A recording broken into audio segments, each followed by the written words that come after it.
The most pitiful and yet the most grotesque sight that meets the eye of today is the presumptuous fool, who does not stop to think that by his own actions, conduct, and very manner of living and believing he is persistently closing his inner or spiritual sight to the real possibilities of life.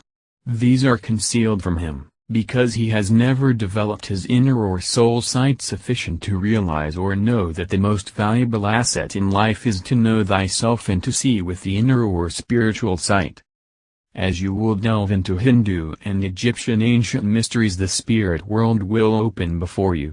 The more you begin to understand the language of the adepts, the more grows your conception of that life and world called spirit, not seen by the outward sight.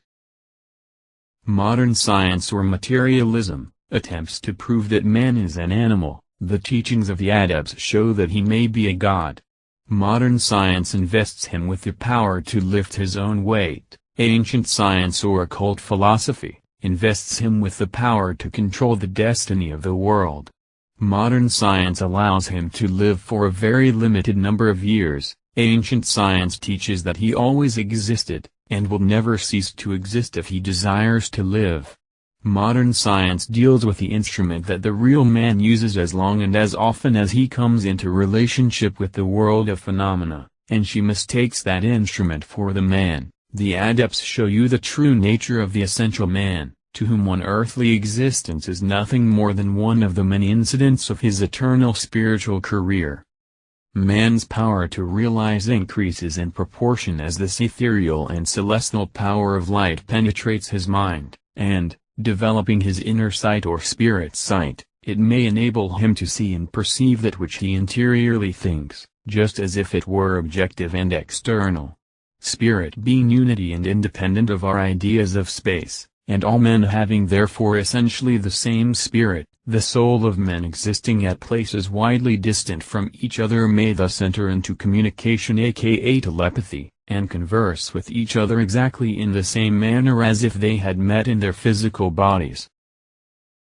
Again, that there is a certain kind of spiritual force, occult influence or energy, based on the existence of the spiritual and astral world, placed without not within, the body, and into communication with which the human soul of man can enter by and through the law and principle of realization, has long been demonstrated as a fact.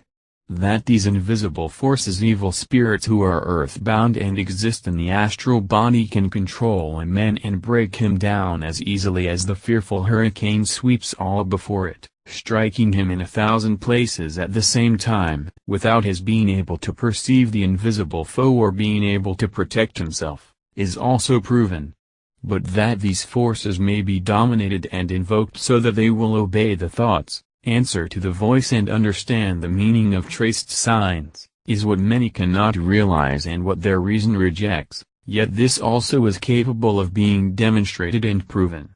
The reader and student should always bear in mind that in trying to demonstrate these things for himself he is working with the unseen and powerful agents, which, if he is not equally powerful, pure and high-minded, loving his fellow men, and seeking to benefit mankind, rather than seeking or desiring occult powers to further his own selfish interests, he had much better be dead than to try any of these things for the gratification of his personal nature. For in seeking to harm another, curses, like chickens, return home to roost, with a much greater force than the original impulse.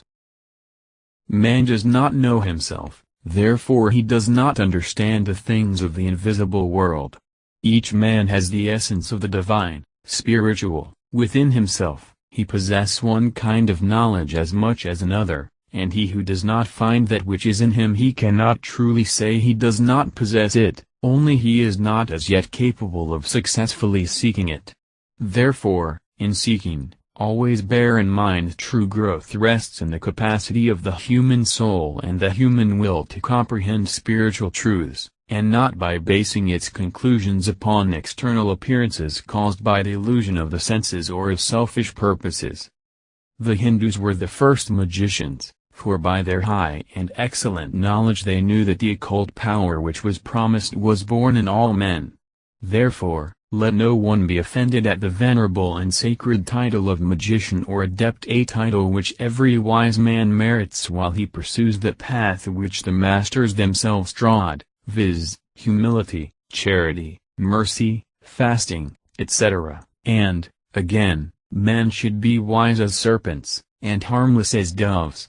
Such instructions as these are frequently named and given in many places of the ancient mysteries.